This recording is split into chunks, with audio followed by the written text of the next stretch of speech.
प्रयागराज में 45 दिनों तक चले भव्य महाकुंभ मेले का समापन हो गया। इस आयोजन में करोड़ों की संख्या में श्रद्धालुओं ने आस्था और भक्ति के साथ त्रिवेणी संगम में पवित्र स्नान किया। पीएम मोदी ने महाकुंभ के समापन पर एक ब्लॉग लिखा है, जिसमें उन्होंने महाकुंभ को एकता का महायज्ञ बताया है। इसके साथ ही उन्होंने महाकुंभ की व्यवस्थाओं में कमी को लेकर जनता से माफी भी मांगी है। पीएम मोदी ने महाकुंभ में व्यवस्थाओं में कमी को लेकर माफी मांगते हुए लिखा, मैं जानता हूँ इतना विशाल आयोजन आसान नहीं था। मैं प्रार्थना करता हूँ माँ गंगा से, माँ यमुना से, माँ सरस्वती से, हे माँ हमारी आराधना में कुछ कमी रह गई हो तो क्षमा करिएगा।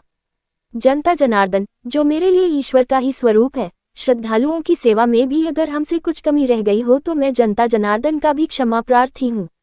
पीएम ने लिखा, ये कुछ ऐसा हुआ है जो बीते कुछ दशकों में पहले कभी नहीं हुआ। ये कुछ ऐसा हुआ है जो आने वाली कई शताब्दियों की एक नींव रख गया है।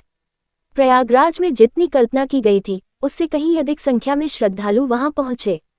इसकी एक वजह यह भी थी कि प्रशासन ने भी पुराने कुंभ के अनुभवों को देखते हुए ही अंदाजा लगाया था, लेकिन अमेरिका की आबादी के करीब दोगुने लोगों ने एकता के महाकुंभ में हिस्सा लिया, डुबकी लगाई। मोदी ने कहा कि प्रयागराज में हुआ महाकुंभ का ये आयोजन आधुनिक युग के मैनेजमेंट प्रोफेशनल्स के लिए, प्लानिंग और पॉलिसी एक्सपर्ट्स के लिए स्टडी का विषय बना है।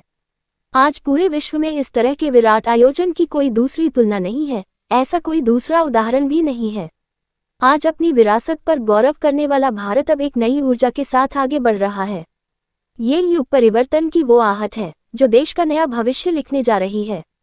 प्रधानमंत्री मोदी ने कहा, जब मैं काशी चुनाव के लिए गया था तो मेरे अंतर्मन के भाव शब्दों में प्रकट हुए थे और मैंने कहा था माँ गंगा ने मुझे बुलाया है। इसमें एक दायित्व बोध भी था, हमारी माँ स्वरूपा नदियों की पवित्रता को लेकर, स्वच्छता को लेकर।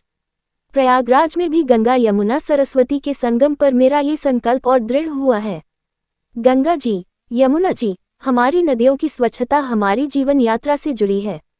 हमारी जिम्मेदारी बनती है कि नदी चाहे छोटी हो या बड़ी, हर नदी को जीवनदायिनी माँ का प्रतिरूप मानते हुए हम अपने यहाँ सुविधा के अनुसार नदी उत्सव जरूर मनाएं।